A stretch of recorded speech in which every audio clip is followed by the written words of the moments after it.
Bueno, muy buenos días o muy buenas tardes a todos los que nos están siguiendo desde latitudes diferentes.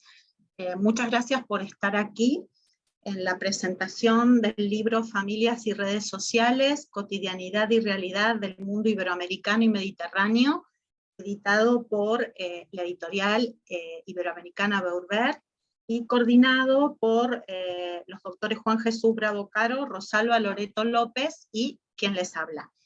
En primer lugar, quiero dar la palabra a una de las personas que trabajó muchísimo para que esta obra saliera, que es la editora María Pizarro, de la editorial iberoamericana, con la cual pasamos meses y horas, muchas horas, en momentos del día que a lo mejor no eran los oportunos, así que quiero tener una palabra de agradecimiento también para Anne, que fue quien inició el proceso de este libro, que llevó un tiempo bastante largo para que pudiera salir, y que luego transfirió esa tarea a María, y que María la hizo de una manera estupenda, profesionalmente estupenda. Te lo agradezco, María, y humanamente estabas siempre dispuesta para solucionar los problemas que podían ocurrir.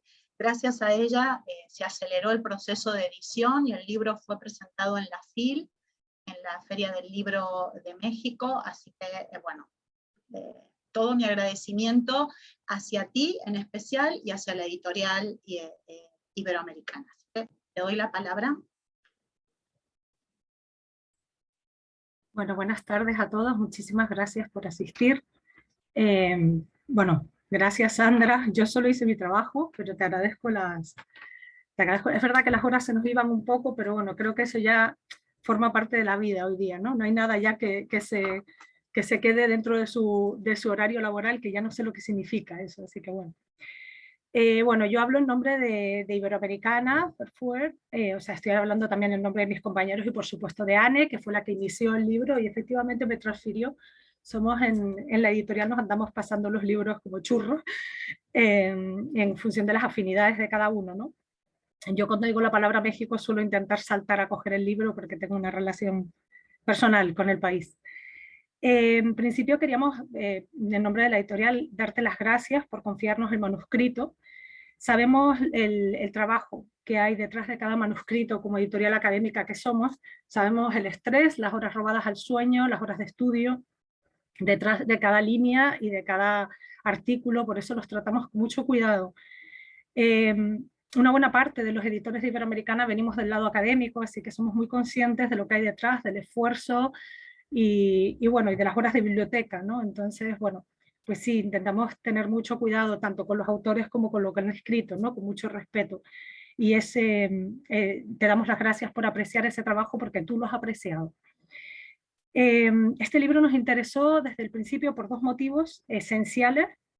Uno de ellos es Sandra Olivero, con la que esta editorial tiene una relación especial, pero también con la Universidad de Sevilla, que nos propone muchos manuscritos, que tienen muchísimos proyectos de investigación muy interesantes que seguimos de cerca y con los que trabajamos de cerca, ¿no? Entonces, bueno, pues también tratamos con especial atención lo que viene de la Universidad de Sevilla, y si es de la mano de Sandra Olivero suele ser garantía de calidad.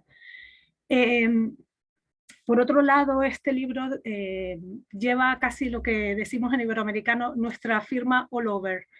Las triangulaciones y el transatlantismo, que son, digamos, de alguna manera el perfil o la política editorial de Iberoamericana, ¿no? Digamos que es el leitmotiv de nuestra editorial, siempre la comparada, los estudios culturales, la sociología, y que los estudios se abran, ¿no? Y sean de alguna manera transatlánticos. Así que este libro reunía las dos cualidades esenciales para formar parte del catálogo de Iberoamericana.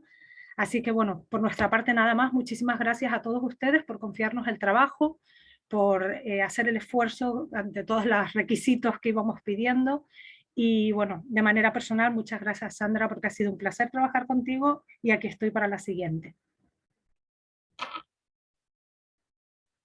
Muchísimas gracias, María, que la verdad no merezco todas las palabras que dijiste con respecto a mí. Este libro es producto del trabajo y del esfuerzo de muchos autores, de muchas personas, y bueno, tú lo valoraste muy bien y la editorial nos trató muy bien, así que es justísimo reconocerlo. Bueno, vamos a la presentación del libro en sí, que se la hemos confiado a una persona que todos conocemos mucho, que forma parte de nuestras redes de trabajo, de muchos de nosotros, es un referente en la actualidad con su red de parentesco, que también nos vincula virtualmente, y me estoy refiriendo al doctor David Robillot, que nació en Nueva Orleans y que reside en México desde hace mucho tiempo. David, tampoco tenemos que decir, pero desde hace ya mucho tiempo. Es ciudadano mexicano y norteamericano y estudió historia en la ciudad de Nueva Orleans y en Ohio, e hizo la maestría de antropología social en la Universidad Iberoamericana. Es doctor en etnología por la Universidad de París, por Nanterre, la Défense, y su tesis, que fue dirigida por Daniel Dewey, está basada en una extensa investigación de campo en el suroeste de Tlaxcala y una exhaustiva revisión bibliográfica, y versa sobre la estructura de los grupos domésticos, la herencia de la tierra, la residencia postmarital, y nos propone un modelo generalizado de sistema familiar mesoamericano, por el que todos lo conocemos y apreciamos su trabajo. Obtuvo la mención très honorable avec les félicitations du jury pour unanimité, o sea, el sobresaliente cum laude, diríamos en España, y su tesis de maestría obtuvo también la mención honorífica en el premio Ozón de Mendizábal de México. Y uno de los trabajos de investigación, la mención honorífica del concurso del DIF sobre familia. Es miembro del Sistema Nacional de Investigadores de México desde el año 96, nivel 3 desde el 2011. Y es actualmente profesor investigador de la Universidad Iberoamericana desde el año 77. En la actualidad es emérito desde el año 2016, y donde va desarrollando distintos proyectos de investigación, siempre con temas relacionados a la familia, el parentesco, la demografía histórica, que fue por una de las vías que yo conocí por primera vez a David allá hace muchos años en la ciudad de Córdoba, Argentina. Yo no sé si David se acuerda, cuando yo me iniciaba, yo era una estudiante. Trabaja las categorías socioétnicas, el cambio social, la organización comunitaria, la cosmovisión de las poblaciones de origen indígena en el suroeste de Tlaxcala y la región de Texcoco, y ha tenido importantes becas del CONACYT para estancias sabáticas, ha sido investigador invitado en el Laboratorio de Antropología Social de París y en la Universidad de París 4. También obtuvo la cátedra Alfonso Reyes en el Instituto de Altos Estudios de América Latina de París, y la beca Richard Greenleaf para investigación en la Biblioteca Latinoamericana de la Universidad de Tulane en Nueva Orleans. Ha sido conferencista invitado en numerosas instituciones nacionales e internacionales: Argentina, Alemania, Brasil, Cuba, Chile, Estados Unidos, Francia, Italia, Nicaragua, Países Bajos, Portugal, Suiza. Presentó numerosas ponencias en muchísimos coloquios, conferencias internacionales, y es fundador y coordinador del grupo de trabajo Familia e Infancia bajo los auspicios del Consejo Latinoamericano de Ciencias Sociales, CLACSO. Organizó coloquios internacionales en numerosos países, donde participaron cientos de investigadores, y sus temas de investigación, sobre todo relacionados con la demografía histórica, fueron muy leídos y muy citados en instituciones como la Société de Demographie Historique de Francia, o la Sociedad Italiana de Demografía Histórica, y además es miembro de la Red de Historia Demográfica con sede en el Colegio de Michoacán. podríamos estar hablando mucho tiempo de David, mencionando sus libros, la cantidad de artículos que ha publicado, todos sus trabajos. Bueno, es realmente un gran referente para todos nosotros, y por eso le hemos pedido especialmente, muy especialmente, que tuviera bien el análisis y la presentación de esta obra, y David ha accedido. Así que yo te lo agradezco mucho, David, y bueno, te doy la palabra, te doy la bienvenida y la palabra. No, pues te agradezco mucho la invitación y tus lindas palabras también, Sandra, que sí tenemos un rato de conocernos, ¿no? Y nos hemos vuelto a encontrar en varias ocasiones, creo que en España, en Portugal y recientemente también en Puebla, ¿no? Y bien, bueno, pues yo, como explicaba Sandra, pues yo realmente, yo no sé si soy interdisciplinar o multidisciplinar o pluridisciplinar, pero creo que más bien soy indisciplinado. Y soy antropólogo como investigador, pero también incursiono en la historia, en archivos parroquiales sobre todo. No tengo una gran publicación sobre eso, pero tengo unas cosas en camino. Entonces tengo un ojo un poco particular para comentar trabajos de historia, que es mi primera disciplina y bueno, en fin. Ahora bien, pues el libro Familia y redes sociales, cotidianidad y realidad del mundo iberoamericano iberoamericano y mediterráneo, de Sandra Olivero Guido Bono, bueno, coordinado por ella, Juan Jesús Caro Bravo y Rosalvo Loreto López. Es un trabajo, como menciona Sandra en el prólogo, heterogéneo, ¿no? Participan en la edición la Unión Panamericana de Geografía e Historia, la Universidad de Málaga, la Universidad de Menorca y la Universidad de Querétaro. Tiene un prólogo y 12 capítulos de 15 autores de las universidades de Arizona, Granada, Málaga, Murcia, Puebla, Querétaro, Sao Paulo, Sevilla, Texas, o sea que 9 universidades de México, España, Brasil y Estados Unidos. Como explica Sandra en el prólogo, parte de los escritos son el resultado del primer Congreso Internacional sobre Familias y Redes Sociales celebrado en Sevilla en 2014.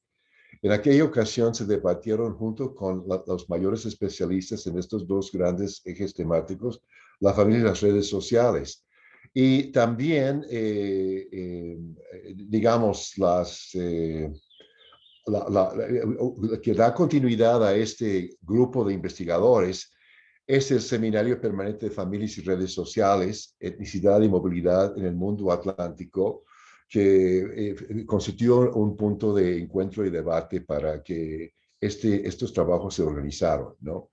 Bien, el primer trabajo de Francisco Chacón plantea una pregunta que, de nuevo, la familia, ¿no? O sea que se pregunta que si hay algo nuevo que decir, se ha dicho mucho desde hace un tiempo, pero tiene un punto interesante haciendo él una reflexión sobre la idea de John Eliot, el historiador del mundo atlántico, que destacó que detrás de los valores culturales, los imperativos económicos que configuraron los imperios español y británico del mundo atlántico, se halla una multitud de decisiones personales y las consecuencias imprevisibles de acontecimientos inesperados. Al respecto, señala la importancia de tomar en cuenta 3 factores que son la sociedad, la comunidad y la familia, y bueno, también se puede agregar al individuo, ¿no? Entonces, esto es, digamos, todavía tenemos mucho que hacer. Él termina diciendo, se trata de continuar profundizando en una materia que, iniciada a partir de los 80, en líneas generales, ha recorrido hasta ahora un camino de doble vía. Por una parte, de la necesaria profundización en las numerosas vertientes y perspectivas que encierra la historia de la familia, y por otra, la potenciación de la interdisciplinaridad que para los métodos y teorías de otras disciplinas pueden ser aplicadas desde el campo histórico y interrogar a las fuentes de nuevas preguntas. Y hace un repaso de algunos de estos posibles conceptos nuevos que podrían como dar, arrojar luz, ¿no? sobre cuestiones que están ahí, que no han sido del todo resueltos, ¿no? Entonces, pero enfatizo sobre todo que la familia es parte de la sociedad y puede ser reflejo de ella, al igual que la sociedad puede incidir en la familia.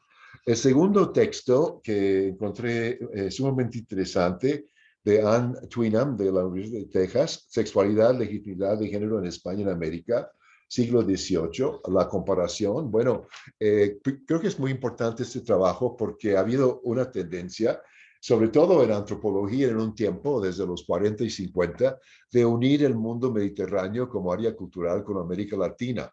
Y los estudios como el de Ann Twynham destacan las diferencias, al menos en cuanto a ciertas figuras legales. Su trabajo se basa en una investigación sobre movilidad por compra de legitimidad, blancura, nobleza, o sea, las llamadas gracias para componer defectos, ¿no? Entonces, es muy interesante porque estos documentos de gracias al sacar llegan a ser una fuente particularmente rica porque muestran una dinámica que promueve conversaciones únicas sobre las normas y las excepciones a estas. Los peticionarios de gracias al sacar están en una cúspide al borde de límites sociales permeables. El proceso exige que ellos articulen su condición actual, expliquen por qué la querían cambiar y por qué merecen que se deba modificar. En todo eso tenían que proporcionar detalles sobre sus vidas y testimonios de testigos para corroborar sus relatos. Entonces, de ahí sale una documentación riquísima para conocer elementos que no son conocibles de otra manera. Entonces, trabajó estas bases, sobre todo en España, pero también en México.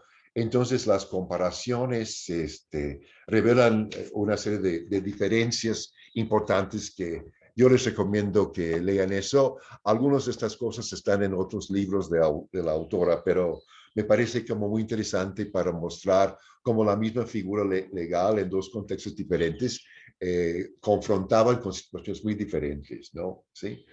Bueno, perdón, lo que quería mencionar y se me olvidó es que encontró 282 casos de peticiones de legislaciones en España en el siglo XVIII y 244 en América, para las Américas. Y bueno, creo que sería interesante, también importante señalar que no debemos de buscar, como dice la autora, generalizar sobre un número tan pequeño, ¿no? de cuestiones, o sea que se pueden como detectar tendencias, pero hay que recordar que estamos hablando de grupos sociales como pudientes, ¿no? Bueno, eso, con eso diría y acabaría con este capítulo. Y luego el capítulo de Sandra, Identidades difusas, realidades complejas. Creo que el título capta muy bien lo que ella quiere mostrar, o sea que el encuentro de los grupos de distinto origen, los indígenas, los africanos y los europeos en el Nuevo Mundo, produce el mestizaje y entonces hay una serie de consecuencias que de ahí salen, que han sido objeto de muchos estudios. Pero la propuesta de la investigación es visualizar las aparentes y rígidas estructuras sociales coloniales y el grado de movilidad ascendente o descendente en la jerarquía social y económica, lo que implica una resignificación de asignación de calidades entre individuos y familias, ¿no? Y también es importante decir que escribe eso a la luz de problemáticas actuales, lo que nos invita a la interdisciplinaridad, o sea que las comparaciones, o sea que las situaciones de oleadas de migrantes de otros continentes de Europa o en Estados Unidos, pero también tenemos que tomar en cuenta que también hay diferencias importantes, ¿no? Plantea la pregunta de que si se trata de diferencias étnicas o socioétnicas. En la antropología, la etnicidad tiene definiciones algo precisas, pero en América Latina también está el asunto de la estratificación social basada en origen, Por ejemplo, se ha planteado que hoy persiste mucho de la antigua sociedad de castas en México, pero nadie habla de etnicidad, salvo cuando es de los indígenas que están relegados a ciertas partes del país, ¿no? Hoy en día, ¿no? Esto no fue la situación a principios del siglo XX, ¿no?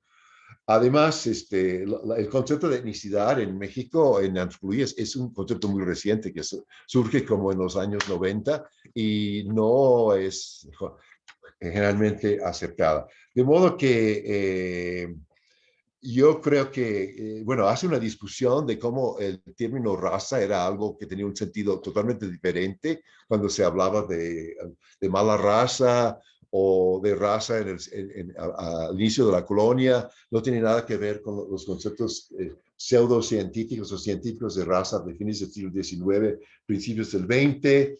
Es una advertencia para tener cuidado cuando tratamos de hacer comparaciones y luego encontramos cosas que, aunque tengan el mismo nombre, no es la misma cosa, ¿no?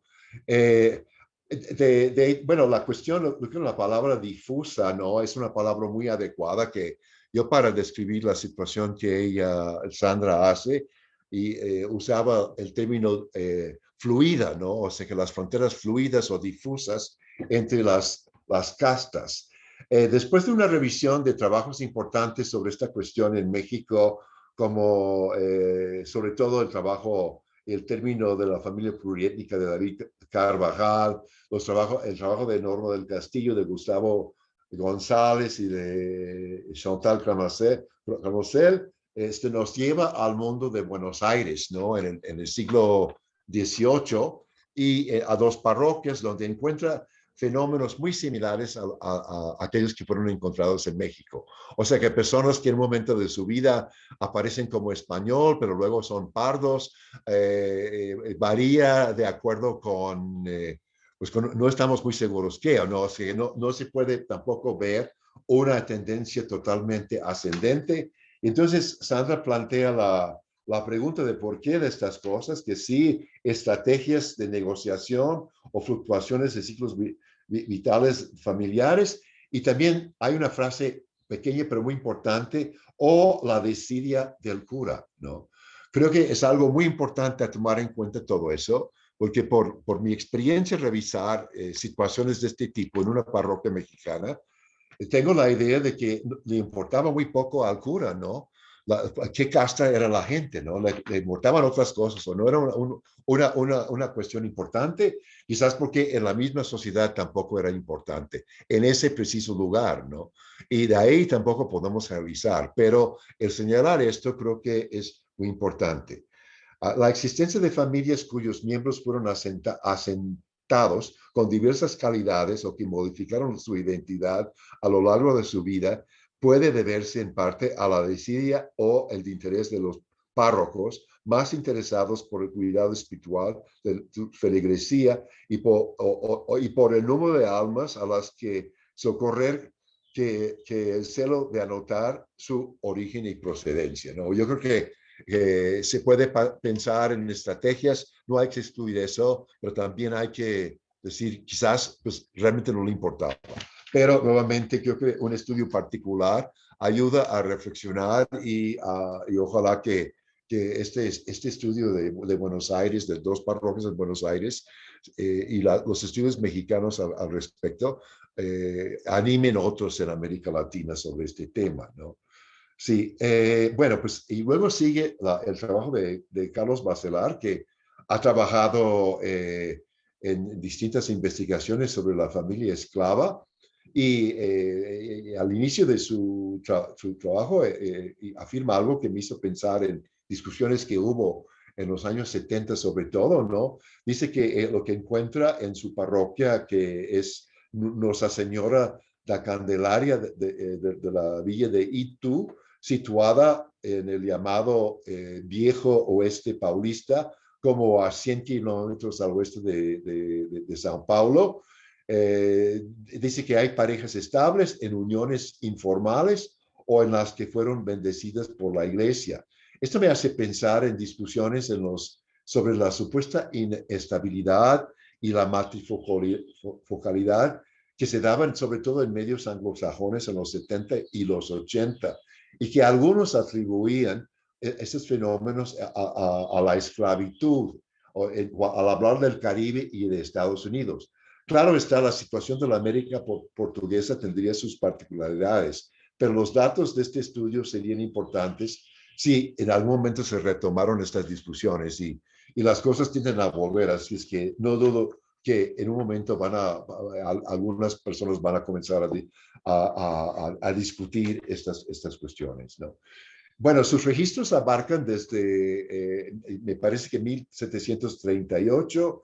Al principio los cautivos, que es el término que usan en Brasil para referirse a los esclavos, y eran básicamente indígenas, ¿no? No habían, a pesar de las prohibiciones formales, no se había eliminado de todo la esclavitud indígena, esta parte, quizás por ser marginal a la gran producción de azúcar, y que, bueno, pues todavía además la villa de Itu es un lugar de partida para estas expediciones para buscar esclavos, o producían ciertos alimentos que podían llevar en las expediciones.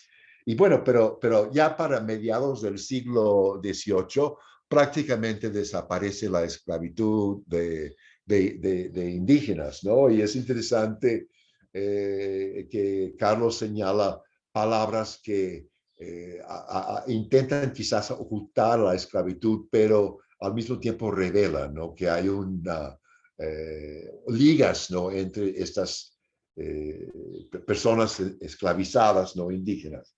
Ahora, también señala, nos muestra cifras, tendencias de las proporciones de nacidos en África y los esclavos criollos, ¿no? Que esto varía aparentemente anticipando o en respuesta a ciertos eventos, como por ejemplo cuando la revolución de Haití, años después, ¿no? Al pues acabarse con la producción, la gran producción que había en Haití, en Saint-Domingue, se comienza a incrementar el azúcar en la parte atlántica de Brasil y también el interior. Entonces comienza a haber, años después, a llegar a un número mayor de nacidos en África, ¿no? Y también en anticipación a las prohibiciones por los ingleses, de repente como última oportunidad para conseguir esclavos africanos, se aumenta muchísimo, ¿no? La proporción. Entonces, estos análisis son interesantes, pero bueno, también nos da cifras sobre las proporciones de nacidos en África, pero también su análisis se dificulta porque hay un número importante en los registros que no hay ninguna indicación de su origen, ¿no? De su naturalidad, como se dice en portugués. Bueno, ya el trabajo de Francisco Cejudo me pareció muy interesante. La Guajira, esa península de Colombia colindante con Venezuela, que fue sitio de uno muy cercano de esta zona, uno de el primer asentamiento del continente sudamericano desde 1500, es de interés para los españoles porque había pesquerías de perlas y además es descrito la brutalidad de la explotación de los indígenas, es descrito por Bartolomé de las Casas, ¿no? Bueno, entonces nos muestra aquí una gran dificultad de parte de los españoles para someter a los distintos grupos étnicos radicados en esta zona. Finalmente ya algunos censos, pero con fluctuaciones muy grandes de población que nos hacen dudar, ¿no? De su exactitud, ¿no? A mí se me ocurre que sería interesante, como un tema que pues a mí me gustaría saber más, comparaciones entre otras regiones de este tipo que los españoles no pudieron dominar tan fácilmente, como Belice, la Mosquitia de Nicaragua y Honduras, la Huracanía, la Patagonia, ¿no? Que si hay similitudes en los enfoques, en los intentos, también hasta incluso regiones del norte de México que salieron los misioneros, o en Nuevo México, donde hubo una rebelión que expulsó a los españoles por un tiempo, ¿no? Bueno, también en el trabajo ya de Asunción Labrín, su nos hace pensar en la familia, bueno, la familia, pero de otra manera, ¿no? La familia como tomada por los residentes de conventos, ¿no? En México, en la Nueva España, y bueno, todas las metáforas de la familia, que la hermana, la madre superior, el padre, etcétera, etcétera, pero también la representación de genealogías en las iglesias, ¿no? Un árbol genealógico en que ahí están quizás los fundadores del orden. Entonces eso es como bien interesante la idea que ella plantea.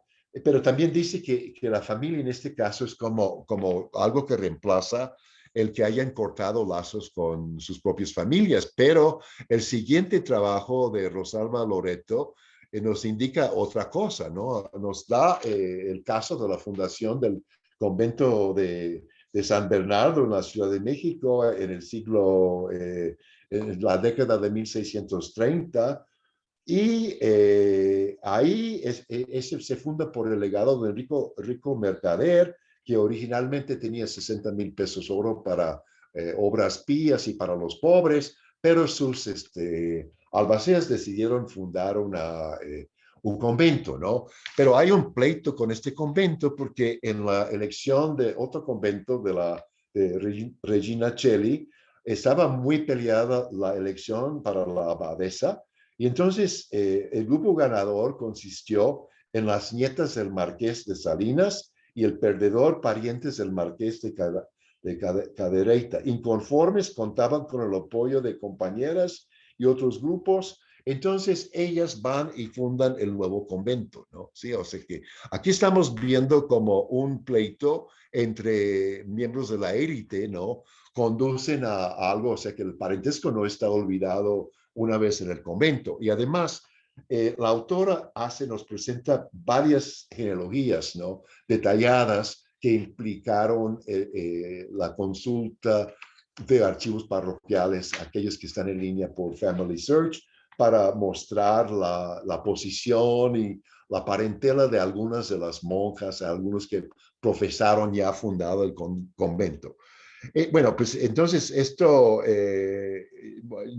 también nos muestra viajes de sus parientes entre México, España, Perú incluso, y hasta Centroamérica, ¿no?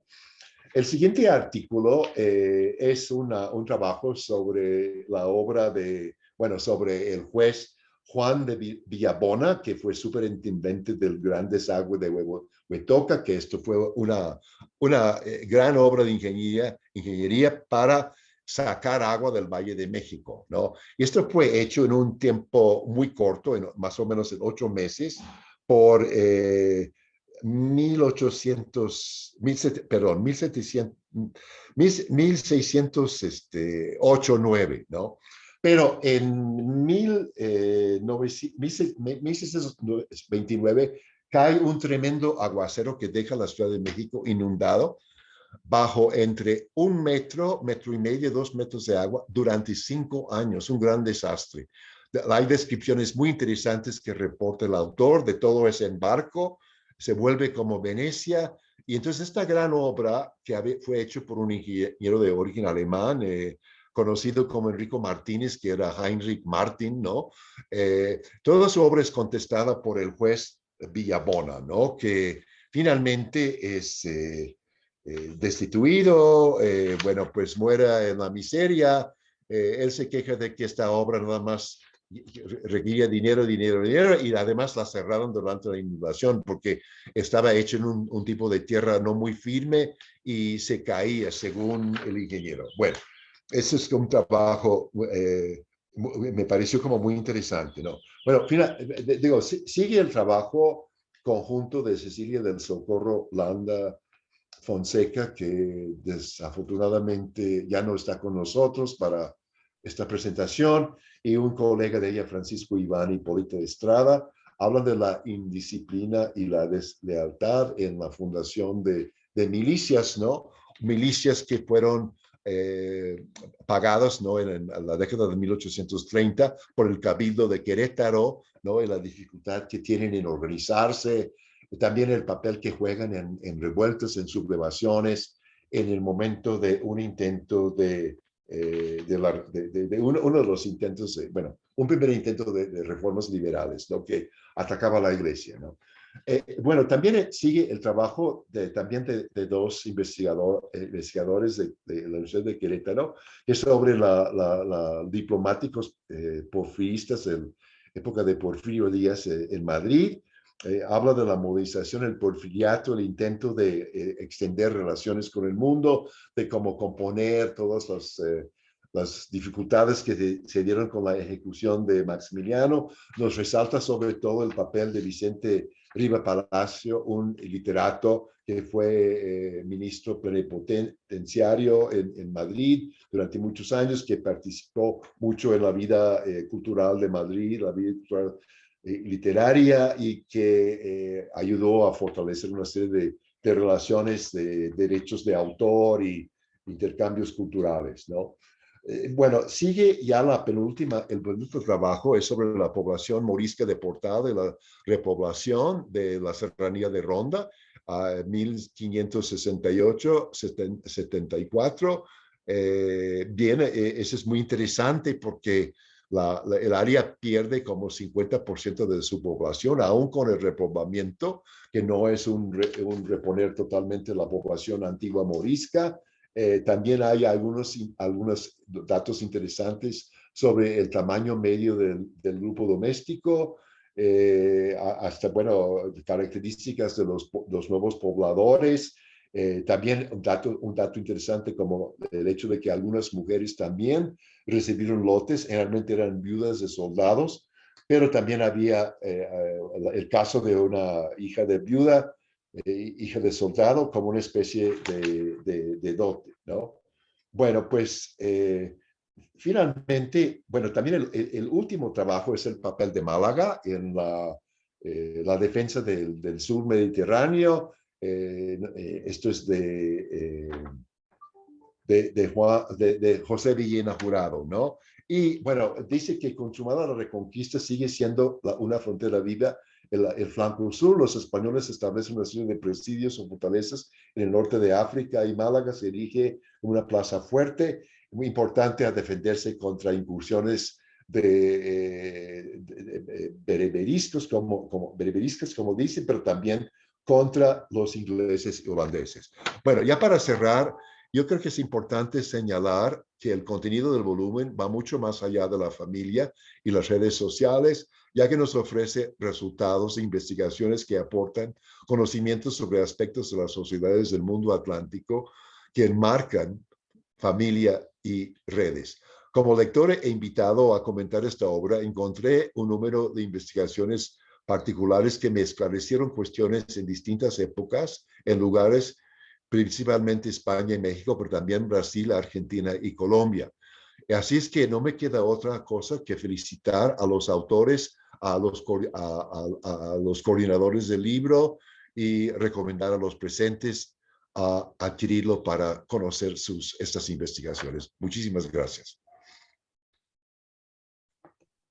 Muchísimas gracias a ti, David, por bueno, la excelente y aguda presentación que has hecho, el esfuerzo de hacer el comentario a cada capítulo. Muchísimas gracias, porque bueno, todos valoramos y admiramos mucho tu criterio. Te agradecemos muchísimo que hayas respondido al llamado y que hayas participado en esta presentación. Un placer para mí. Muchas gracias por la invitación. Muchas gracias. Bueno, yo quiero mencionar primero que el tercer coordinador del libro, que es Juan Jesús Bravo Caro, no está presente en esta presentación porque, bueno, tiene obligaciones académicas, tiene clases, solemos también dar clases, muchas, y en este momento no nos ha podido acompañar. Pero bueno, estoy con Rosalba Loreto López, que no solamente me acompañó junto con Juan Jesús en la travesía de coordinar este libro, sino que es una amiga toda la vida, ¿no? De siempre. Rosalba siempre está cuando cuando se requieren hacer cosas interesantes como esta, y está en todo momento. Entonces, yo le voy a dar brevemente la palabra a Rosalba como una de las coordinadoras.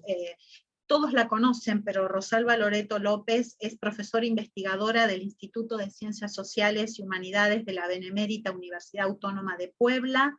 Es miembro también del Sistema Nacional de Investigadores con nivel 3 del CONACYT, y miembro regular de la Academia Mexicana de Ciencias y del Comité Científico de la Sociedad Latinoamericana y Caribeña Historia Ambiental, porque todos sabemos que Rosalba ha dedicado su enorme producción investigadora a dos líneas: las monjas, muchos trabajos junto a otra de las autoras de este libro, que es la doctora Asunción Labrin, y los magníficos trabajos desde mi punto de vista, en donde combina, y desde muchos, donde combina la historia demográfica, la historia de población y los condicionantes medioambientales en los comportamientos sociales. Ha escrito más de 10 libros y artículos en revistas internacionales en torno a estas temáticas. Y para mí es parte de mi cotidianidad trabajar con Rosalba, porque lo hago con mucho placer. Entonces, coordinar el libro con ella y que participara de él también fue muy gratificante. Así que te doy la palabra como coordinadora, Rosalba, como una de las coordinadoras del libro. Muchísimas gracias, Sandrita. Primero que nada, pues mucho gusto, mucho placer de saludar, temo decir, a viejos y muy queridos amigos. Me da un enorme placer vernos, aunque sea por esta vía, y reconocernos a través de nuestros trabajos, porque parece ser que va a ser uno de los mecanismos, ¿no?, que nos permitan seguir vinculados gracias al enorme trabajo que Sandra Olivero ha hecho y sigue haciendo. Ahora voy a hablar de esto. El libro, como dijo David Robino, es complejo, es heterogéneo, pero a mí me parece que rescata la situación historiográfica de la familia como una constante que lejos de ser una moda que estuvo vigente hace 20, 25 años, tiene una vigencia, una pertinencia, una utilidad y una necesidad de entender más allá de conjuntar una serie de trabajos. Nos abre un espectro de posibilidades, algunas conocidas, ¿no?, a través de fuentes documentales seriadas, como son los padrones, las listas a sacar, las cartas de méritos, etcétera, ¿no?, que nos permiten la reconstrucción familiar. Pero ¿por qué es importante la reconstrucción familiar? ¿Por qué es importante la reconstrucción de linajes? ¿Por qué es importante la etnicidad? ¿Por qué es importante la movilidad? Y la propuesta acá, a la que me atrevo a plantear a la mesa y que creo que podría ser incluso un tema que tenemos que trabajar, es ver a la familia como el principal código de ordenamiento y de estabilidad de relaciones en el mundo atlántico. Hemos heredado un esquema jurídico, ¿sí? Hemos heredado un esquema estamentario que se adapta, se desadapta y que está siempre sujeto a tensiones, a estrés en torno a algo, en torno a la territorialidad, a la nueva y a la vieja territorialidad. Todos ellos buscan un lugar en el nuevo mundo y en el nuevo mundo buscan seguir vinculados al viejo mundo. Entonces tenemos acá una estructura, un andamiaje, un código de ordenamiento étnico, social y cultural que se refleja a través de las mismas fuentes documentales y que va del individuo a la comunidad, pasando por las corporaciones. Entonces creo que esto es realmente un tema que merece un debate, y donde se convierte en un hilo conductor y que sobre todo permite fluir algunas de las características de los diferentes trabajos. Las dinámicas, las tensiones, la movilidad, la territorialidad, ¿sí? Como elementos que siempre están jugando con este código. Y donde nuestras viejas fuentes documentales cobran relevancia, por supuesto, pero con una óptica distinta a la cual tendríamos que añadir, y esto también queda sobre la mesa, las condiciones ambientales de cada zona, como bien se ha dicho, ¿no? ¿Qué pasa es lo mismo lo que pasa en Cartagena de Indias, o lo que pasa en Chile, o lo que pasa en Buenos Aires, con los mismos padrones? ¿Por qué los mismos padrones nos revelan otras dinámicas? Y creo que esto es importante. Centrándome un poco en el trabajo de Asunción Labrín, en el cual las dos nos atrevimos a presentar algo sobre monjas. ¿Qué tienen que ver las monjas con las familias? Y este es un ejemplo claro de la dinámica de las familias coloniales. La desafiliación y la afiliación como una parte de este código que permite la desintegración y la reintegración rápida a una corporación.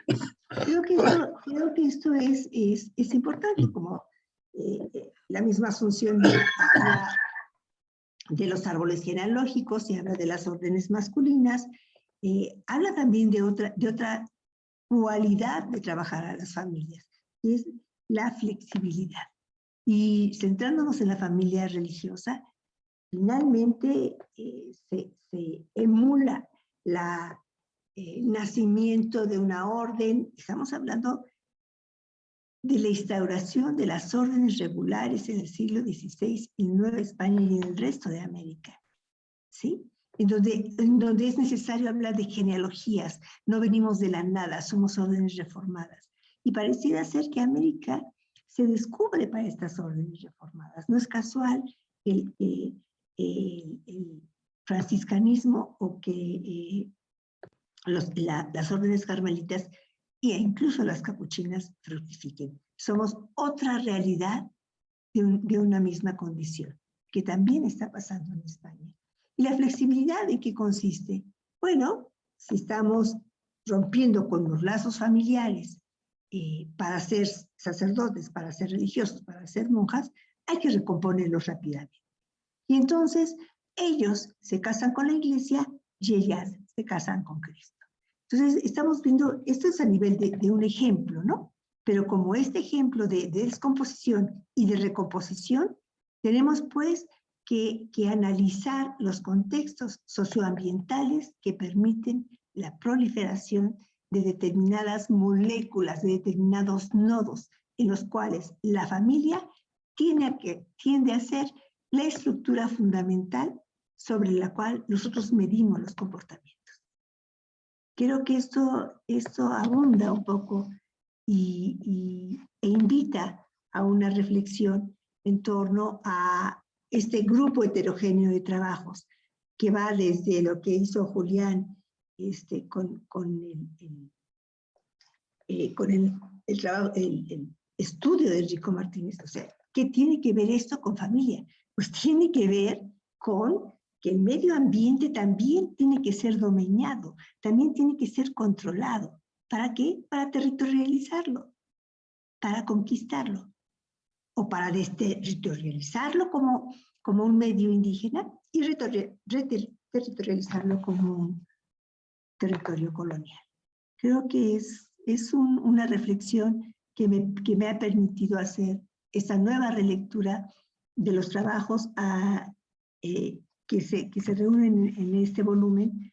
Y quiero también agradecer a todos los autores y en especial a Sandra, no porque sea mi amiga, sino porque permite el trabajo constante de ella, la energía que le aporta a ella al Seminario Permanente de Familias y Redes Sociales, la etnicidad y la movilidad del mundo atlántico, nos permite reconformar, replantear, reorganizar, introducir nuevos elementos, nuevas dinámicas, nuevas perspectivas a la historiografía de la familia en el mundo atlántico. Muchísimas gracias. Muchísimas gracias, Rosalba. No te puedo decir mucho porque todo lo que te diga a ti va a ser bonito, y en agradecimiento por todos estos años de amistad y de trabajo, que eres una investigadora incansable y con resultados excelentes, Rosalba, siempre. Yo quiero decir unas breves palabras en relación a la infrahistoria que tiene este libro, ¿no?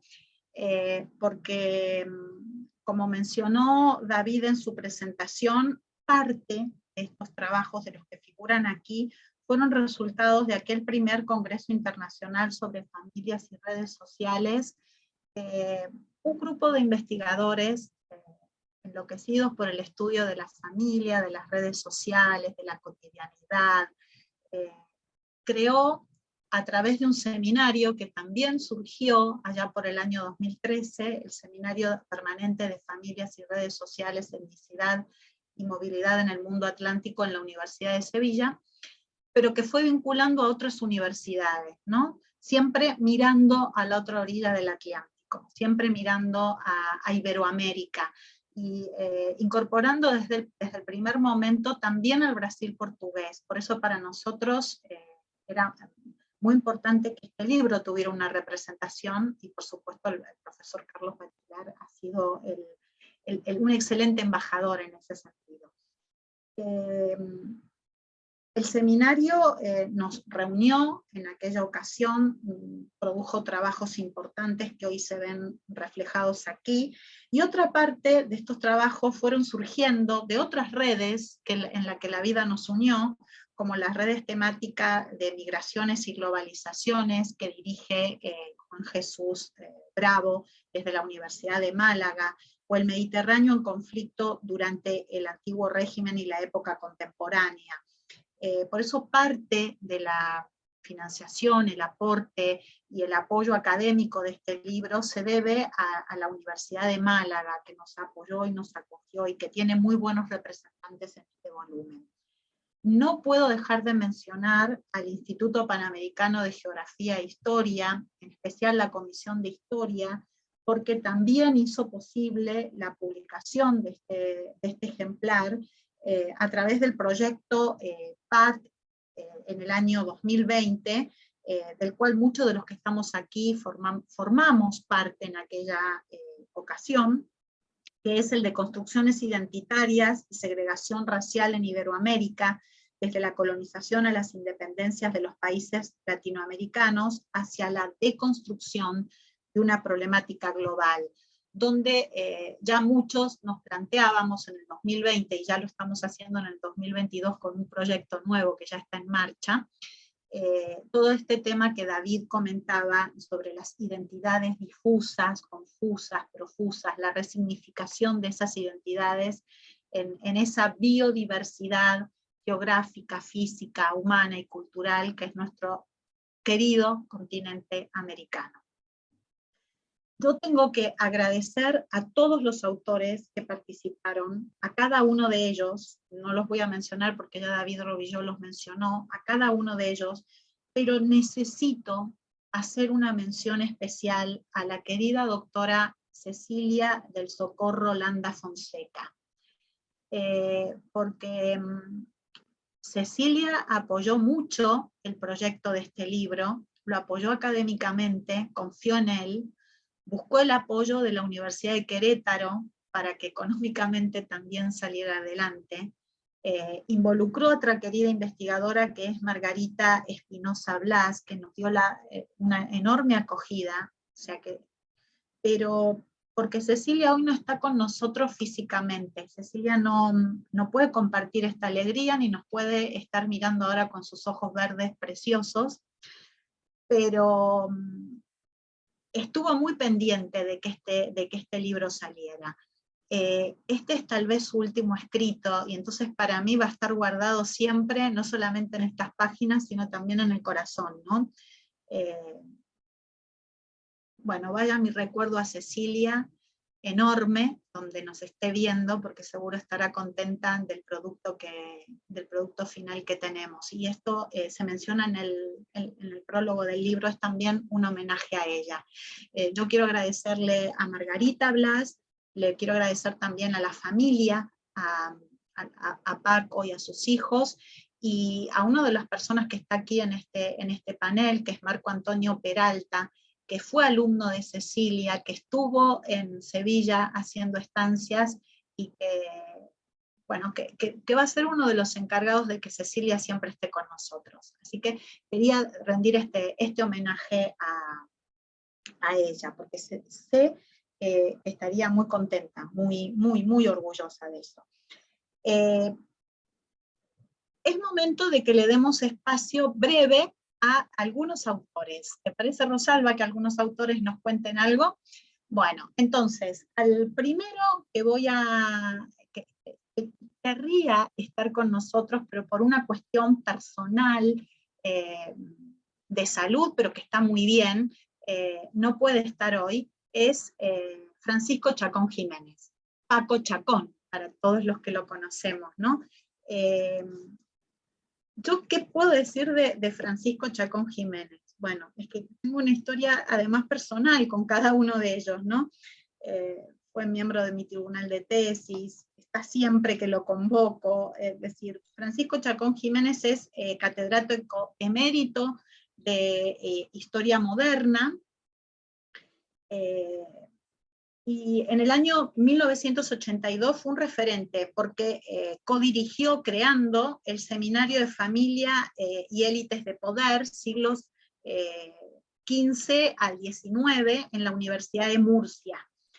Bueno, tiene una colección de libros que se llama Familia, Élite de Poder, Historia Social, y ha realizado numerosísimos estudios en distintas universidades, centros de investigación superiores de Europa, de América Latina, dirigió proyectos de investigación, bueno, muchísimo. Es, para mí, yo siempre se lo digo, es el padre de la historia de familia, ¿no? Cariñosamente. Es el que nos ha marcado de repente un rumbo. Entonces, como no podía estar hoy presente, me dijo, Sandra, yo tengo que estar apoyando el libro, tengo que estar de alguna manera, y nos mandó un vídeo, un pequeño vídeo que yo quiero compartir con ustedes. Así que para que escuchemos a Paco, que siempre es un placer tenerlo con nosotros. No sé, Fran, si lo puedes compartir. Gracias. Bien, buenos días.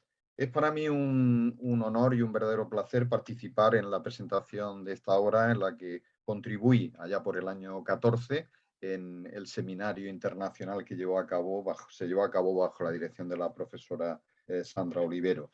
En aquella participación llevé a cabo un análisis de carácter teórico y metodológico fundamentalmente, en el que traté el problema de nuevo la familia.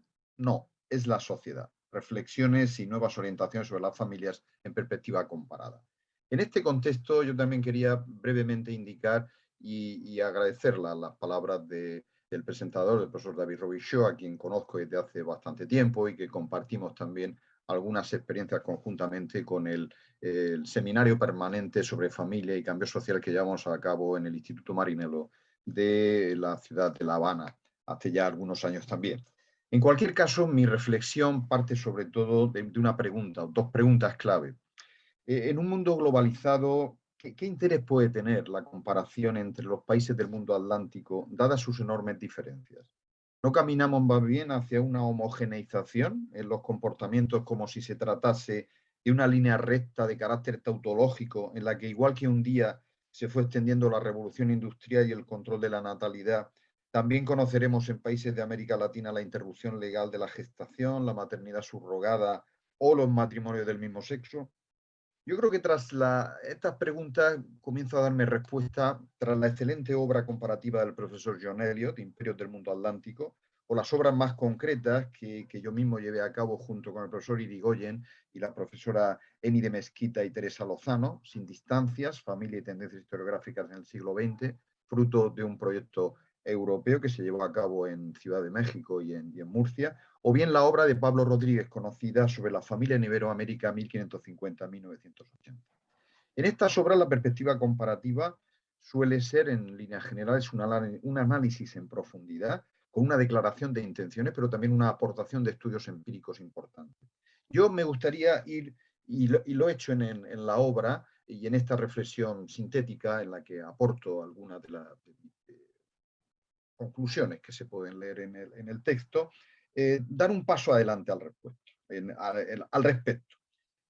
Sobre todo por cuanto se trata de poner en común tres factores clave de toda organización social. Poner en común los individuos, la familia y la comunidad. ¿Quiere decir esta reflexión que vamos a tratar de la familia de nuevo? Evidentemente, es cierto, ahí estaba contenido en el título, un tanto provocativo por mi parte, pero ahora bien, desde el punto de vista de la sociedad. Y esto tiene algunas reflexiones que quería hacer brevemente. Porque el problema no es el de buscar una nueva definición, ni tampoco trazar una agenda de nuevos temas a debatir, ni establecer las diferencias comparativas entre la evolución y la comprensión de las familias en Europa o América Latina, sino más bien comprender las transformaciones de las ciencias humanas y sociales en las escalas en las que se produce actualmente e indicar para ello dónde se encuentra actualmente el verdadero problema. Y sobre todo, qué nueva agenda proponer, qué nueva agenda de trabajo. Tal vez sea la reflexión más interesante desde mi punto de vista al menos. En primer lugar, yo hablaría o trataría de abrir las fronteras disciplinares. Es este un problema ya conocido y debatido, pero yo creo que es necesario volver a reflexionar sobre él. Ya lo planteó François II, cuando en los años 80 planteaba l'histoire en miettes, la historia en migajas, o cuando en 2014 Le Goff criticaba esta perspectiva. Yo mismo la he criticado también ahora en el 2021, como me referiré en unos segundos más adelante. Porque esta apertura de fronteras disciplinares lo que plantea son llevar a cabo iniciativas y programas de investigación y de enseñanza que reposen sobre concepciones lo más abiertas posible para que den lugar a innovación y cooperaciones múltiples y diversas. Todos sabemos, quiero hacer esta precisión de manera inmediata, que los sistemas universitarios están estructurados alrededor de disciplinas académicas en el seno de las cuales se realizan las carreras profesionales, lo que parece que dificulta lo interdisciplinar. Pero no se trata de descalificar las disciplinas. Somos muy reivindicativos todos de sentirnos economistas, sociólogos, historiadores o juristas. Pero más allá de ello, el paso adelante importante al que yo quiero referirme es que necesitamos definir nuevos problemas, plantearnos preguntas y precisar los objetos. Y justamente en esta precisión de objetos es donde yo quería señalar, o al menos publicitar, si me lo permiten modestamente, mi último trabajo publicado en la revista Área, Revista Internacional de Ciencias Sociales, en diciembre del 21, cuyo título sugerente, pues desde mi punto de vista, claro, como autor, es De la historia en migajas a los objetos sólidos, nuevos retos conceptuales, teóricos y metodológicos sobre familia y ciencias sociales. Esos objetos sólidos que contrastan con la histoire en miettes, con la historia en migajas, es justamente ese planteamiento el que yo quería hacer de las fronteras disciplinares, buscándonos nuevas preguntas y precisar los objetos que queremos investigar para de esa manera romper ese encajamiento en cada una de nuestras respectivas disciplinas. La segunda planteamiento que quiero hacer es el de pensar a escala global, mediante la internacionalización de los debates científicos empleando el método comparativo, a la vez que se debe de guardar como punto inexcusable, y esta es la contradicción, pero a la vez la complementariedad total y absolutamente necesaria, un anclaje y un apoyo local, nacional o regional. No se puede entender la internacionalización sin el anclaje local, regional o nacional. Esa aparente contradicción, en definitiva, es una complementariedad completamente necesaria. Esta es la perspectiva sobre pensar a escala global, que unida a la que señalaba anteriormente, era la primera, nos lleva a la transformación teórica y metodológica clave, que es lo relacional. Este campo relacional es el que ha permitido que sean los valores educativos y culturales los que expliquen las realidades económicas y políticas. Yo seguiría aquí las reflexiones, y lo sigo en el texto, brevemente también, las reflexiones y lecturas del profesor Casey, James Casey, sobre la importancia y la trascendencia de los lazos y de los vínculos para explicar las relaciones sociales. Por otra parte, también querría señalar a Juan Pro.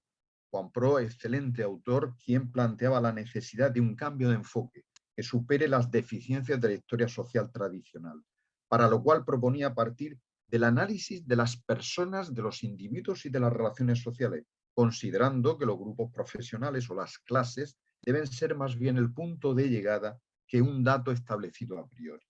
Esas relaciones personales que además se estructuran en forma de redes, y este es el objetivo que me llevó a Sevilla y el planteamiento del Congreso Internacional que llevó a cabo nuestra estimada y querida colega, y que naturalmente cuyo fruto es el libro que ahora se está presentando.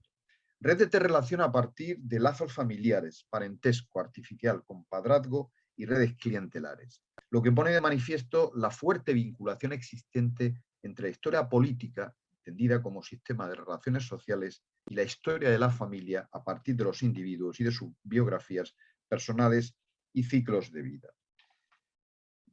Yo creo que así la historia, no quiero alargar excesivamente mi intervención, yo creo que la historia de América Latina se desenvuelve en gran medida desde esta perspectiva a través de la historia de la familia. Posiblemente la obra de Martin Segalen pueda ser un elemento comparativo y sobre todo el prólogo que establece al libro de Pablo Rodríguez, La familia en Iberoamérica, un prólogo excelente que aconsejo totalmente su lectura. Porque la tensión en Europa y Norteamérica entre la sociedad de los linajes y las familias y la de los individuos, resuelta con la implantación de las revoluciones burguesa e industrial, son procedentes de un mismo tronco, pero que no se vive esta problemática igual en América Latina, como consecuencia del poder colonial, el poder religioso y el proceso de mestizaje.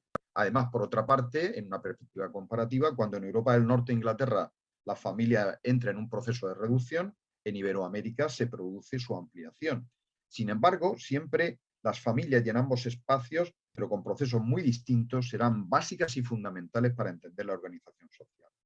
Que la ciencia histórica haya llegado tan tarde a este objeto, cuando la antropología para la antropología significó su consagración como disciplina científica, deja claramente de manifiesto el resultado que dio lugar a finales del siglo XIX y principios del XX, el predominio del materialismo histórico y el positivismo en unas circunstancias históricas en las que la fuerza del imperialismo colonialista asistía al comienzo de su caída como sistema hegemónico dentro de la potenciación del nacionalismo. Sin embargo, la contradicción era latente y se vivía en la realidad cotidiana. La fuerza del concepto familia señalaba, en este conjunto de análisis de categorías historiográficas que acabo de mencionar, señalaba que por encima de la jurisprudencia y de las normas legales establecidas a partir de la creación del Estado liberal, eran las relaciones que se establecían desde la familia las que permitían la promoción social y garantizaban en parte las condiciones de vida. Y ya para concluir, voy a señalar que en los principales laboratorios de investigación europeos y de la América Latina, así como en numerosos medios de difusión científica e incluso de divulgación, aparte de coloquios y reuniones científicas, que la familia sea la protagonista y lo siga siendo después de bastantes años, demuestra las enormes posibilidades de esta categoría científica que tiene como explicación de la organización del sistema social.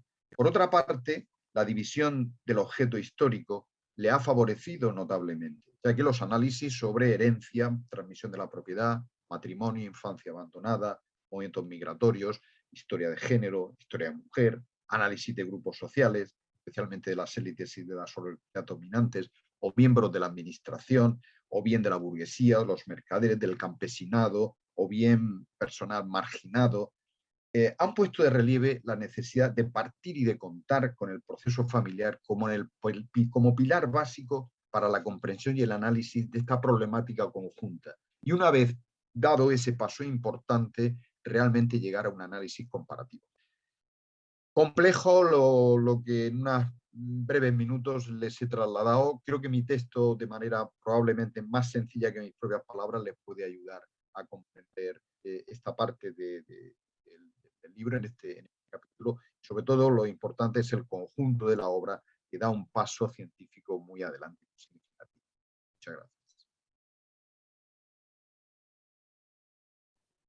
Pues, bueno, fantásticas, ¿no? Las palabras de Paco Chacón, como no podía ser de otra forma.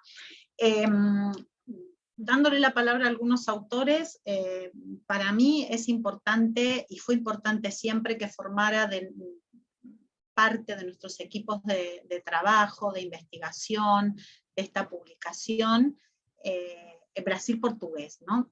No podíamos mirar solamente Hispanoamérica desde la perspectiva únicamente de la corona española, sino que teníamos que mirar también hacia la corona portuguesa y cómo ese Brasil portugués se integraba en un mundo iberoamericano colonial. Y contar con el apoyo del doctor Carlos Bachelar, bueno, es que eso es un lujo, pero porque Carlos, de ser profesor en Historia del Brasil colonial en el Departamento de Historia de la Universidad de São Paulo, Brasil, es investigador desde hace mucho tiempo, aunque es muy joven, es investigador en el campo de la historia de la familia y de la demografía histórica, y autor de obras que creo que son importantísimas, como Los Señores de la Tierra, publicada en el año 97, o Vivir y Sobrevivir en una Villa Colonial, publicada en el año 2001. Pero además, numerosísimos trabajos que presenta cada año a congresos, y doy fe que si no puede, estos años que tuvimos pandemia y no pudo ir presencialmente, lo hizo virtualmente, porque Carlos es así. Y entonces, también es un placer haber trabajado con él, seguir trabajando con él, porque él no solamente formó parte de aquel congreso del 2014, no solamente del seminario, también lo hace de los proyectos que tenemos en el PGH, entonces, y bueno, y ahora estamos a punto de que se lea una tesis en codirección y en doble titulación entre Sevilla y San Pablo. Ya la tenemos, Carlos. Así que, como autor, quiero que nos digas algunas palabras, porque además eres el lusoparlante. Ayer me preguntaba, ¿puedo hablar en portugués? Y yo le contesté, no puedes, debes hablar en portugués, porque eres el representante de esa lengua en este panel.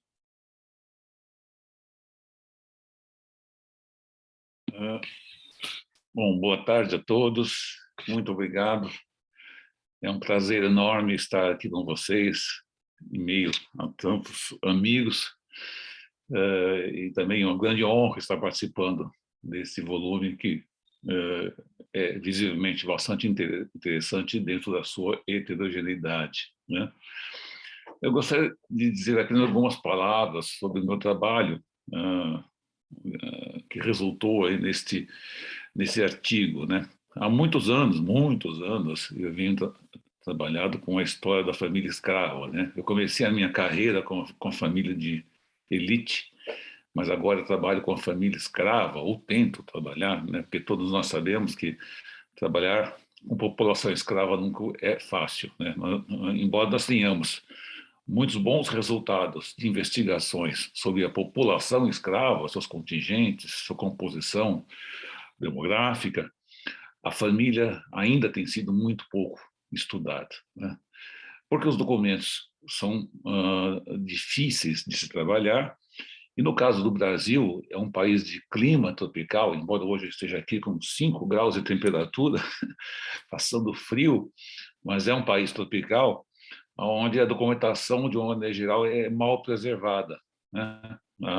Mas, enfim, tenho feito os meus esforços. No meu caso específico, por trabalhar com a região de São Paulo, nós temos uma escravidão muito específica, porque, como disse o Davi na sua apresentação da obra, São Paulo, diferentemente de toda a região costeira brasileira, possuía até meados do século XVIII uma escravidão mista, uma escravidão mesclada de indígenas e de africanos.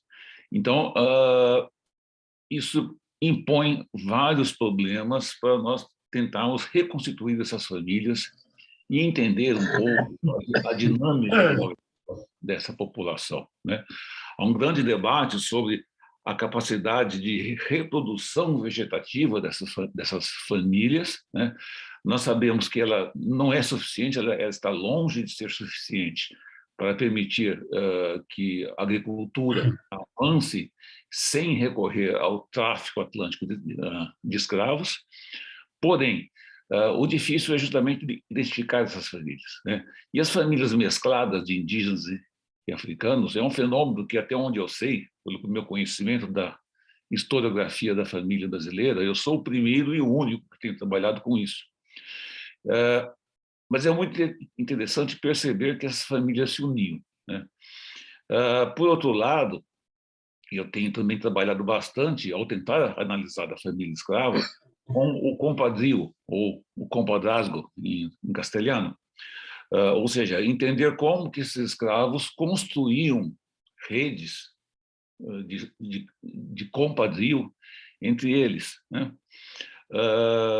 E aí me via uma grande dificuldade ao perceber que os africanos, os que chegavam da África, até pelo menos a década de 1810, eles já chegavam com seu batismo realizado.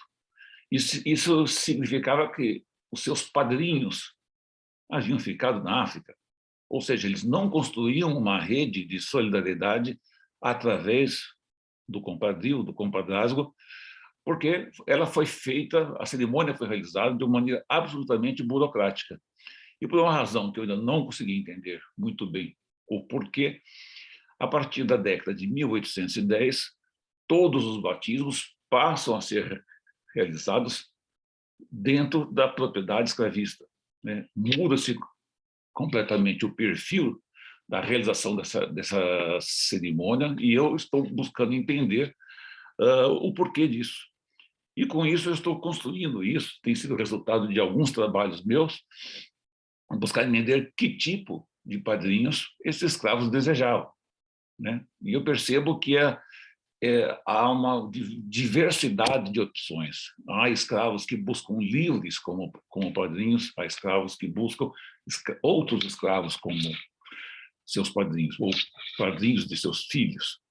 Então, eu tenho investigado muito por aí, com uma grande dificuldade por causa das fontes, mas eu acho que eu tenho chegado a alguns resultados preliminares bastante interessantes, e é nessa direção que eu pretendo seguir aí nos próximos anos as minhas futuras investigações. É isso, muito obrigado, Sandra, pela oportunidade de falar alguma coisa sobre minha investigação.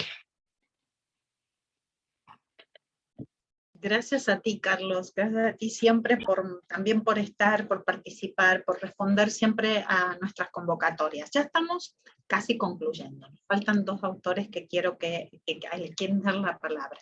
En primer lugar, a Margarita Espinosa Blas. Bueno, Margarita nos ha dado un apoyo enorme desde la Universidad de Querétaro.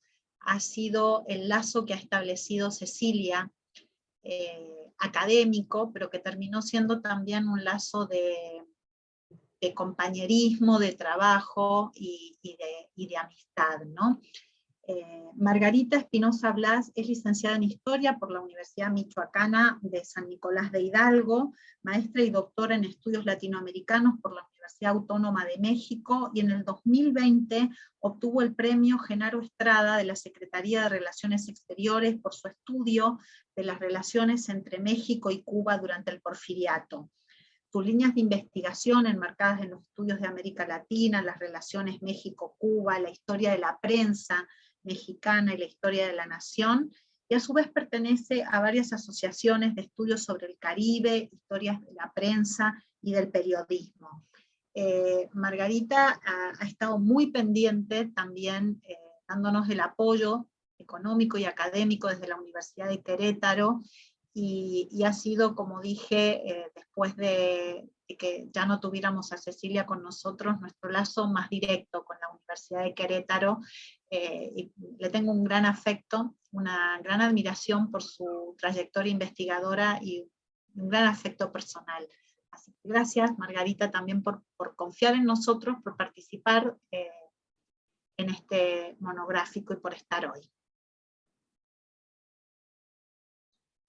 Muchas gracias, buena tarde allá, buen día aquí todavía en México. Pues seré muy breve mi participación, en realidad Sandra ya ha comentado muy concretamente en qué consistió la participación que tuvimos como Universidad Autónoma de Querétaro y pues este motivo que está alrededor de la obra y trayectoria de la muy querida doctora Ceci Landa, que ya no está con nosotros, pero que sin duda este trabajo es una encomienda que nos dejó muy, muy, muy cariñosamente a Sandra y a una servidora. La verdad que fue complicado porque pues ella muere en medio de este proceso editorial y eso pues nos interpelaba mucho a Sandra y a mí. Yo conocí a Sandra, de hecho, por las relaciones que había establecido Ceci Landa desde esta universidad. Así es que pues me siento honrada y es un reconocimiento al trabajo que hizo Cecilia y a su esfuerzo por tener esta obra en coordinación con la Universidad de Sevilla y con Sandra. Agradecer, por supuesto, la labor conjunta. Un libro es el resultado de muchas manos, de muchas ideas, de muchas horas de trabajo, como decía Sandra, y también de muchos creadores, ¿no? De los investigadores, las investigadoras que participamos, pero también los creadores. Entonces, un primer reconocimiento a la editorial iberoamericana Verboet por este bonito trabajo de edición que hicieron, por este seguimiento que luego los autores nos parece como pesado, demasiado estrés, que me estén mandando revisiones y yo ya lo hice, lo escribí hace 3 años, ya no me acuerdo qué puse, pero ahí se denota también el cuidado de la edición, que después uno a uno lo agradece, ¿no? Que queden libros tan bonitos y bueno, he tenido la oportunidad de ver otras obras de la iberoamericana y la verdad es que es un trabajo súper bonito, así es que María Pizarro, pues nuestros parabienes y nuestras felicitaciones a todo el equipo que está en la editorial, por supuesto al doctor Robichaud por este comentario tan puntual, ¿no?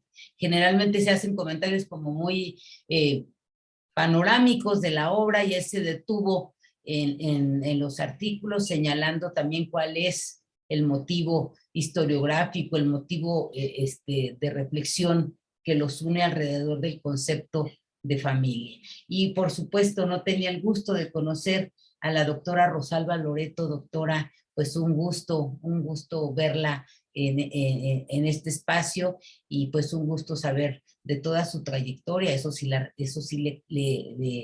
la conocía por toda su trayectoria, pero es un gusto compartir este espacio. Por supuesto, a los autores, a todas las universidades que confiaron en el trabajo de Sandra, a todas estas redes que hay alrededor de los seminarios, pues que ya tienen muchas décadas de estar ahí y que obviamente se nota también ya la articulación que hay a nivel temático, a nivel de problematizador del tema. Nosotros como Universidad Autónoma de Querétaro, pues agradecemos este espacio que particularmente Ezequiel Fabricio, que es coautor conmigo en este libro de familias de diplomáticos mexicanos en España, que es resultado obviamente de mis investigaciones anteriores sobre la diplomacia mexicana, y obviamente con la participación de Ezequiel, Ceci, que participó junto con otros de sus estudiantes, que es Francisco Iván Hipólito. Entonces, pues nos sentimos como muy honradas de estar ahí, a pesar de que particularmente una servidora pues no está en estas redes. Estoy en otras redes, pero la verdad es que fue muy bonito reconocerme ahí y pues tener la oportunidad también de discutirlo así. Como Universidad Autónoma de Querétaro, pues encantados de seguir participando. Yo ya no estoy por ahora en la Facultad de Filosofía, estoy en la Administración Central de la universidad y entonces pues obviamente también en mis ratos libres, que están entrecomillados, pues procuro seguir haciendo investigación, que combino con todo el trabajo que también requiere la administración central. Un reconocimiento especial a Marco Antonio Peralta, alumno muy reconocido de Ceci Landa, un investigador en ciernes con una potencia increíble, que estuvo en Sevilla, que estuvo con Sandra y que sin duda pues es uno de los mejores ejemplos de cómo trascendemos también como investigadores, ¿no? Ceci tuvo mucho que ver en esta formación de Marco Peralta, y la verdad que también se reconoce ese trabajo humano que hizo Ceci con sus tesistas, que luego es difícil verlo, pero también acompañamos en esa parte, ¿no? Del desarrollo personal, del desarrollo humano de ellos. Y pues, ¿qué más? Felicitarles, ¿no? Desearle el mejor de los éxitos al libro, que haya mucho más trabajo de difusión, que lo tengamos como libros de texto también para nuestras clases, para nuestras tesis de investigación, que estén actualizadas también en lo que se está discutiendo. Y pues un gran abrazo, un gran abrazo a la familia de Ceci también por permitirme continuar con esta labor de señalar su trayectoria, y un gran abrazo, Sandra Oliveiro, siempre, siempre mi reconocimiento. Esos mensajes larguísimos en el WhatsApp, es esperar, ¿no? a los datos que requerías y demás, y sobre todo pues esa confianza de nuestras autoridades universitarias para apoyar financieramente el libro, que como sabemos ahora, si no ponemos, ¿no? Si no lo cofinanciamos, es bien difícil para las universidades, sobre todo para las públicas, apoyar libros de esta calidad. Así es que un abrazo y un reconocimiento al trabajo colectivo. Pues muchísimas gracias, Margarita. No lo has podido decir mejor.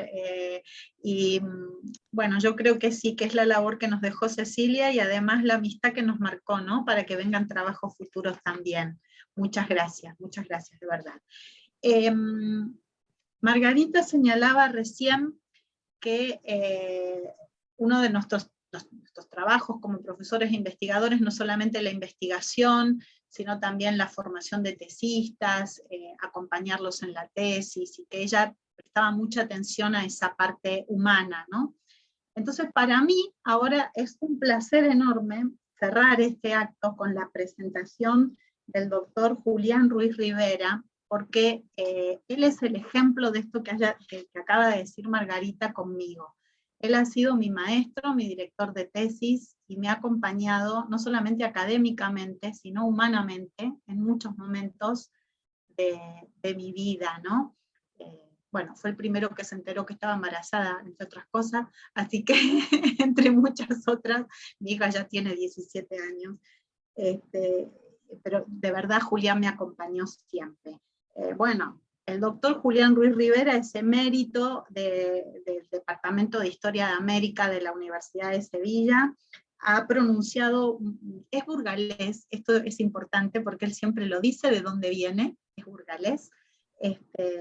Ha pronunciado numerosas conferencias en universidades españolas, extranjeras, en Estados Unidos, donde realizó su primera tesis de licenciatura, pero también en numerosas otras universidades, especialmente en las colombianas, porque su tema de investigación está dedicado a esa área geográfica, como la Universidad Nacional de Colombia en Bogotá, la Universidad Nacional de Colombia en Medellín, la de los Andes, la del Externado, la Tecnológica de Bolívar en Cartagena, la de Barranquilla, bueno, y muchas más. Ha publicado muchos libros, varios libros sobre la historia colonial del actual territorio de Colombia, como Fuentes para la Demografía Histórica de Nueva Granada, Encomienda Mita en Nueva Granada en el siglo XVII, Los indios de Cartagena bajo la administración española en el siglo XVII, Cartagena de Indias y su provincia, una mirada a los siglos XVII y XVIII. También incursionó en los temas como el comercio entre España y América, y publicó numerosos artículos, un libro que es referente, El Consulado de Cádiz, matrícula de comerciantes entre 1630 y 1823, con la colaboración de otra persona que también hoy, porque siempre la recuerdo y la quiero recordar especialmente, que sigue siendo la doctora Cristina García Bernal. Con ella escribió Cargadores de Indias en el año 1992 y compartió toda su vida. Así que, bueno, Julián, ¿qué te puedo decir? ¿Cómo más te puedo presentar? Como miembro correspondiente de la Real Academia de Historia de la provincia de Sevilla y miembro correspondiente extranjero de la Academia Colombiana de la Historia, entre muchísimos otros méritos académicos, todos conocemos que yo rescato, pero que yo rescato también esa relación humana y esa formación que yo tengo el placer de compartir contigo desde hace muchos años, ¿no? Ese café que nos tomamos y que ya nos prometimos para la semana próxima. Así que, Julián, te doy la palabra.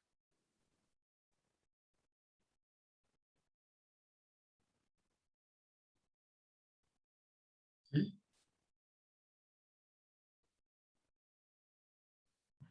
Ya puedes hablar. Tienes habilitado, Julián. ¿Ya? Puedes hablar. Sí, ya. Muy buenas tardes o buenos días, según el lado en que nos encontremos del charco atlántico. Debe ser privilegio ya de la edad el cerrar este acto tan reconocido y tan valioso de bautizar a una criatura que hace algunas semanas que apareció en nuestras manos. Poco podría añadir a lo dicho por el doctor Roy Shaw, con toda propiedad, solamente pues felicitar a todos los autores que saben tanto de esta materia y de la que yo soy pues perfecto ignorante.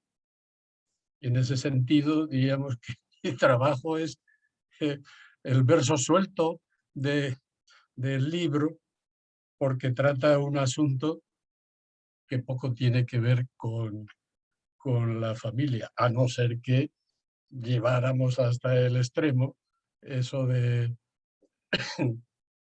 asimilar la familia política a una familia, lo cual sería casi contradictorio. Pero en fin, también entre los jueces había familias y hoy sigue habiendo familias de jueces y aquí en este país hasta se habla de ganaderías de jueces, lo cual ya es bastante ofensivo.